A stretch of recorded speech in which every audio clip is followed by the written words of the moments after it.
Joe Devlin speaks about the creation of marketing and PR content for the Coastside Film Society.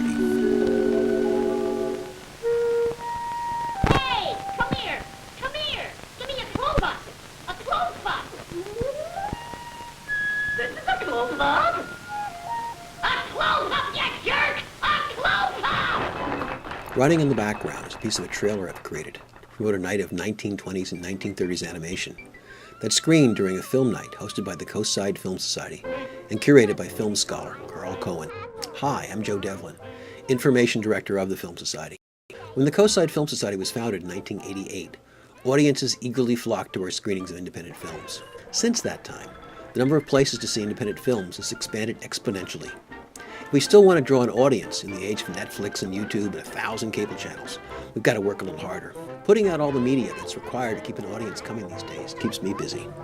Each film night begins with the playing of a trailer I've created to promote next month's screening. Now what? What are you doing down there? We also hand out flyers people can take home or post to their favorite coffee shop. Next, I need to come up with a 400-word description and a few good photos that describe the film we'll be showing in 2 months' time.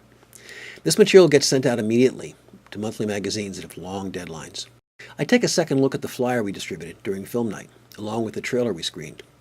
Once I'm happy with both, I post them along with whatever supporting copy and graphics seem appropriate on the Film Society's website, hmbfilm.org. It may take me a week to update the website after a screening. No problem. Most of our audience checks out our website a week or so before the screening when they encounter other publicity about the next film night. In the meantime, they can use the join link on our website to join our email list. Or they can click on the history link to see details about the more than 200 films we've shown previously.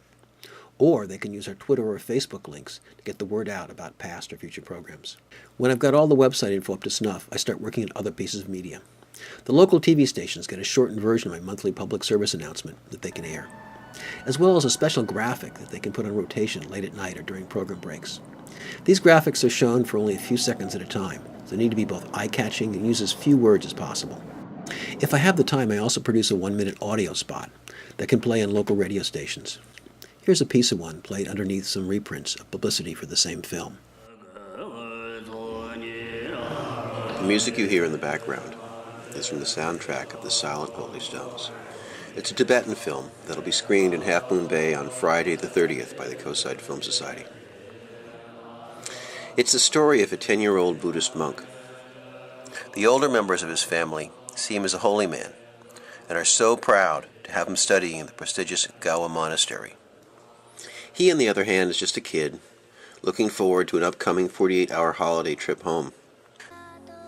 The Silent Holy Stones is brought to the Film Society by Professor Jenny Lau, a Chinese scholar and faculty member of the film department at San Francisco State University.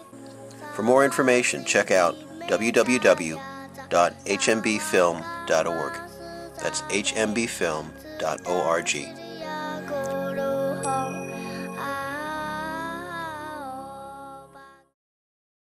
2 weeks before film night, I email out a news release to the weekly newspapers. These typically include my short description of the program, some photos that can be reproduced, and background material, including the name and contact info of artists or filmmakers who will be attending the screening. Having artists attend a screening of their film is one of our specialties, and offering them up to be interviewed often gets us much better coverage in the press.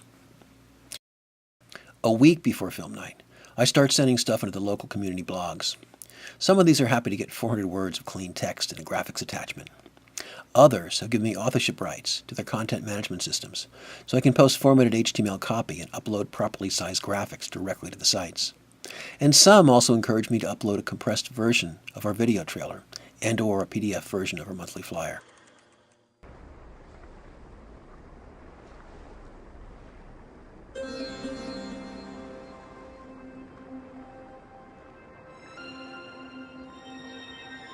I typically send out 2 emails to our subscribers each month, one about a week ahead of time and one the day before the screening.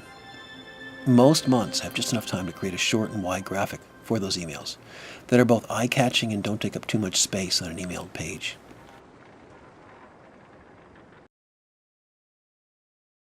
My last task is to log into the online databases hosted by the local papers, the Chamber of Commerce, and many of our local blogs provide the brief summary information that will drive their calendar listings.